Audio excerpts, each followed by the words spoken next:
Assalamualaikum warahmatullahi wabarakatuh.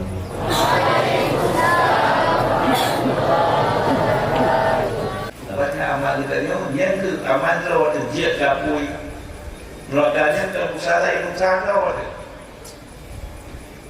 Itulah perlu amalkan. Buat sia-sia hak Allah diwatialuhu di dalam surat Al-Hadid. Lil kafirina lai sa'ala sa'iluhu bi'azabi waqiyah. Ditanya beliau yang namanya azab yang terjadi Singapura ini. So, lil kafirina laisa lahu dafiyah. Beliau kafir, hana kau dapat, hana kau tu, hana kau bergabai.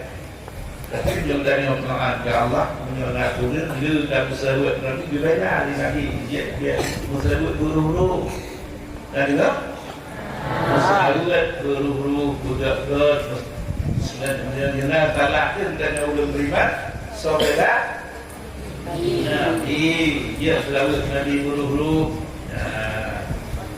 punya pakai nak sahabatnya Sa'rujul mala'ikat wa ruhu ilaihi fi yawmin kana qadaruhu 50 alfa sanah.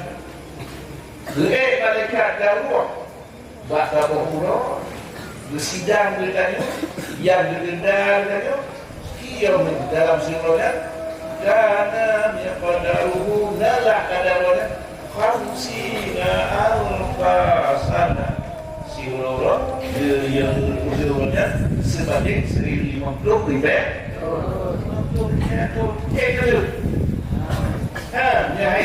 itu semuanya mudah buat yakin dengan Al-Quran wasawnahum yawaddul mujrimu law yaftadi min azab yawma idzin bibani.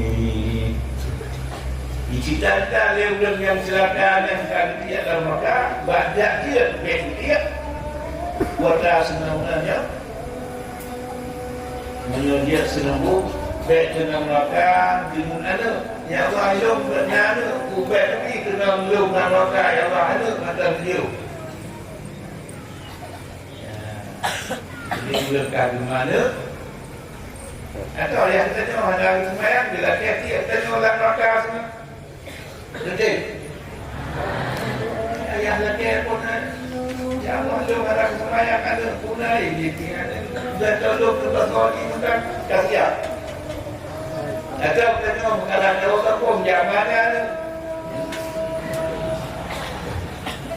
sudah kalau kita ke mana ya Allah silum yakinkan ke mana dan dia lu ya Allah soji kalau lu tahu cita-cita dia yang muslimin di azab yauma idzin yang kena apa kuota itu tahu ada dan nanti bila orang yang tahu hukum yang mana ada semayang tak lepas ada lu tahu dan itu jadi wasahibati wa akhi dia benar orang semayang berada.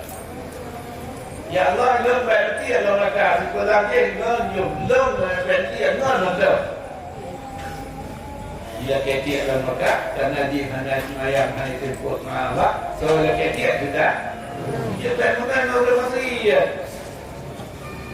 benar tapi benar masih dia ketiak tidak berat. Nama cara itu berarti dari Allah dalam maka itu cara dia.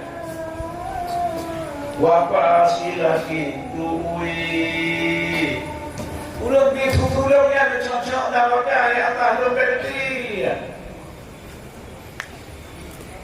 Tem juga dia jangan tem ya Allah ini ada saya makan ya ada yang saya juga buat yakin banyak hal tak tem yang tu hanya kalau kita nak